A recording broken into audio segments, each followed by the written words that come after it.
Hi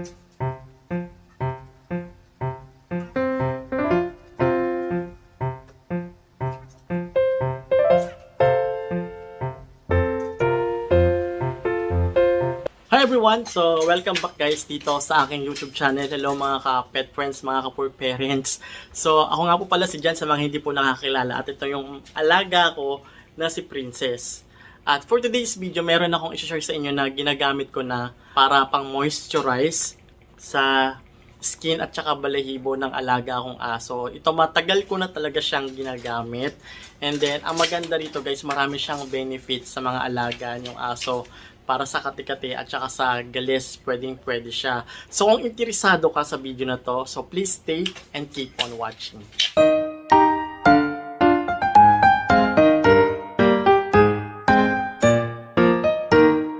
Sige, Rabia, iri pa. Iri mo pa, Rabia. Iri pa.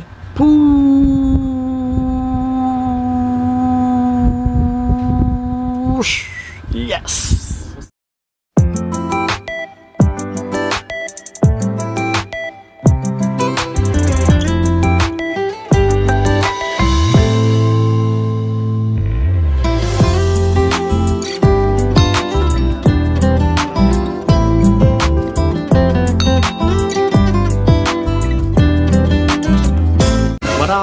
Maraming salamat po sa mga bago nating subscriber, sa mga nag-subscribe po, at sa mga napadaan lang po at hindi pa po nakapag-subscribe, please support my YouTube channel. So please subscribe at hit nyo na rin po yung notification bell icon on para ma-notify po kayo sa mga susunod nating panibagong videos na gagawin na dog caring tip dito po sa aking YouTube channel.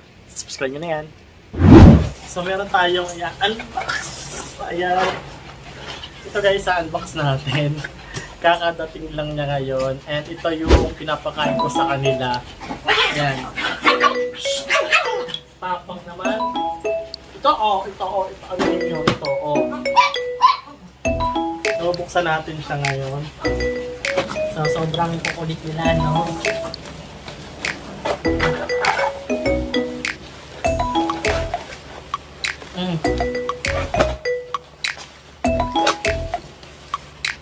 Ibang naman.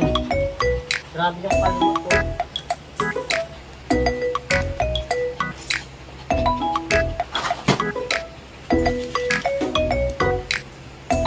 So, Smart Heart guys.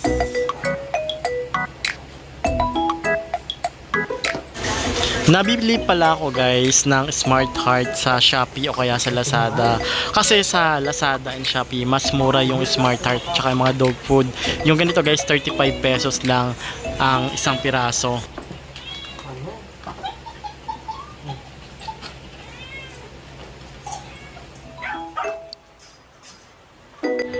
Alam nyo guys, habang busy ako dito sa paglilinis ng kulungan, ito naman mga adult dogs ko, ayan naglalandian, nag-uunahan kung sinong unang makakashoot. So hinahayaan ko lang sila and then nature naman nila yan at saka matanda na si Rabia. Ang maganda nito guys, abangan nyo yung meron akong surprise sa mga nakasubscribe dito sa aking YouTube channel para sa inyo to. So kapag naging okay si Rabia and then nanganak siya, so possible guys, hindi naman tayo madamot and then mamimigay tayo ng puppy kapag naka 50 subscriber na tayo guys. So ayan, mag-share tayo ng blessing. Hello mga ka-fur parents. So ito yung ginagawa ko every night. So pag sinisipag ako, every night ko ginagawa to. Pag minsan tinatamad ako, at least 4 times a week ko siya nagagawa. Importante kasi mapunasan yung ilalim ng bunganga nila para hindi bumaho. Kasi dyan talaga tumitigas yung pagkain. Kasi kailangan ko pa sila punasan lahat.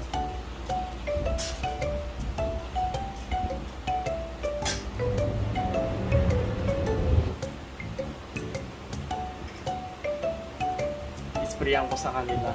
Meron din tayong cologne na lavender. Ayan. So marami rin tong scents na pwede nyong pagpilian. And then mura lang to guys. Hindi siya mahal. So abot na abot. Kaya nyo yung presyo. So pinadala lang pala to sa akin ng package. So guys, meron pala akong ginagamit.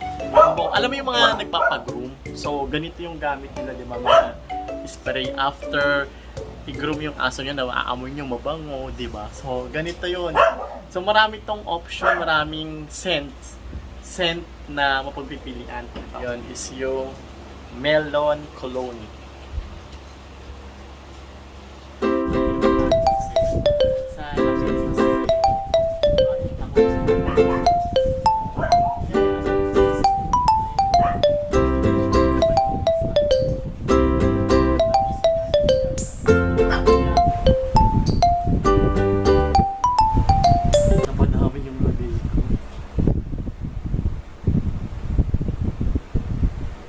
Hello mga kapurpwelen, so ito na nga yung aking isi-share sa inyo na ginagamit ko pang moisturize ng mga balat ng aso at saka ng balahibo. Kasi kapag everyday ko pinapaliguan yung aso nyo or 2 times a week, minsan talaga hindi may iwasan na may magdadry talaga yung balat ng alaga nyong aso. So ito yung ginagamit ko is yung virgin coconut oil. So mura lang to sa Shopee at Lazada. Before, hindi ko pa afford bumili nito. Ang ginagamit kong oil is yung El Shaddai na sampagita. So, pwede rin yung guys. Medyo mabango din yon. Tapos, kapag may galis yung aso ko, alam mo yung sampagita na El Shaddai. Tapos, lalagyan ko yon ng sulfur powder. So, yung ganun yung ginagawa kong home remedies kapag merong kati-kati yung alaga akong aso or kaya merong balakubak.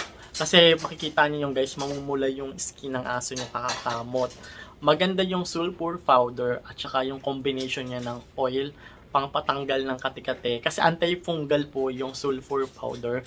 Pati yung oil pang moisturize naman ng skin ng aso. So yun yung combination na ginagawa ko sa alaga kong aso. Maliban sa oral na iniinom na Vermectin. So pwedeng-pwede yung sulfur powder with El Shaddai oil o kaya sulfur powder at saka virgin coconut oil. So ito lang yung ginagamit ko pang moisturize. So ilang beses ko ba siya ginagamit sa aking mga alagang aso? Ito guys, hindi ko siya inaaraw-araw ilagay hindi. Kapag once a week, kasi wala naman silang problema ngayon sa kanilang skin, healthy naman yung kanilang skin. Kung merong problema yung aso nyo sa skin niya, rin nakikita nyo, binabalakubak, so pwede to, i-apply nyo siya 2 times a day. Sa pagpapaligo naman kasi guys, depende yun sa inyo, depende sa sipag nyo kung gusto nyo every 2 times a week. Sa akin kasi guys, sila guys is once a week kasi nga 7 sila, ay 9 sila, so ang dami nila. Kung ito 2 times a week ko, hindi ko na magagawa yung iba pang gawain. And hindi naman din sila ganun kadudumi, so tamang-tama lang kasi yung kulungan naman nila 2 times a day ko nililinis, umaga at saka gabi or minsan gabi ko na nililinis yung kulungan nila. So, ito, napakaganda nito sa balahibo at saka sa balat ng aso nyo. Kasi, anti-fungal din siya, bacteria, and then, nakakatanggal din siya ng kati-kati. Pwede rin siya sa mga, balakubak ng aso nyo. So, yung cologne na pinadala sa akin, meron tayong Prolific Tales Pet Cologne na Musky Melon, and then, ito naman is lavender scent. And meron din tayong cherry bubblegum. At yung last, meron tayong dainty raspberry. So, dito sa 4 guys, alam nyo naman guys na pagdating sa pabango, magkakaiba tayo ng pang-amoy at saka ng trip kung ano bang gusto nyo talagang bango ng aso nyo. Pero sa akin, for me, itong lavender. Bakit lavender? Kasi ito yung parati kong naamoy sa mga pet shop kapag after mag-groom ng aso nyo. Ito yung feeling ko, ito talaga yung nilalagay nila. At saka yung bango niya guys, naglalas siya ng 2 days or 3 days. Tsaka isa ko pang gusto rito is yung musky melon. Ito. Mabango rin to guys, promise. Amoy melon siya. Pag una mong spray sa kanya, medyo matamis. Pero kapag alam mo, di ba, umalis ka na, tapos bumalik ka, maamoy mo, ang bango. Promise itong musky melon na Prolific Tales at saka lavender pet cologne. Ito guys kasi medyo masyado siyang matamis. Pero mabango rin siya kapag tumagal-tagal na, yung scent niya is mabango. Pero for me, ito. By the way guys, ito pala, yung 60 ml nito is 65 pesos lang yata, yung 60 ml. And then yung 100 ml nito nasa 100 plus lang, wala pang 150 or 135 mga ganon. So try nyo to guys, Prolific Tails, talagang mabango siya. So try nyo tong dalawang combine, ito talaga, sobrang bango. Pero baka magustuhan nyo rin to. So yun lang yung ginagawa ko sa alaga kong aso. That's it for today's video. So yun yung ginagawa ko bagong matulog. So minsan nakakatulog na talaga ako alas 12. Ayan, kasi nililinis ko pa yung kulungan. Binabrush ko yan, tapos magmamap pa ako ng sahig. So ganun sa pag-aalaga ng aso. Kailangan mo talaga maglaan ng oras sa paglilinis sa sahig, pati sa kanila. So, yun lang guys. That's it for today's video. At kung nagustuhan nyo tong video na to guys, so please click thumbs up. Thumbs up nyo na yan. At kung meron po kayong question or suggestion, i-PM nyo na yan dyan. Pwede nyo rin po akong i-follow sa aking Facebook page na Chitsu Pau Family kung meron kayong question. Sasagutin natin yan sa abot ng aking makakaya. At pwede nyo rin po akong i-follow sa aking TikTok account at saka sa Instagram. Meron po tayo yan kahit papaano.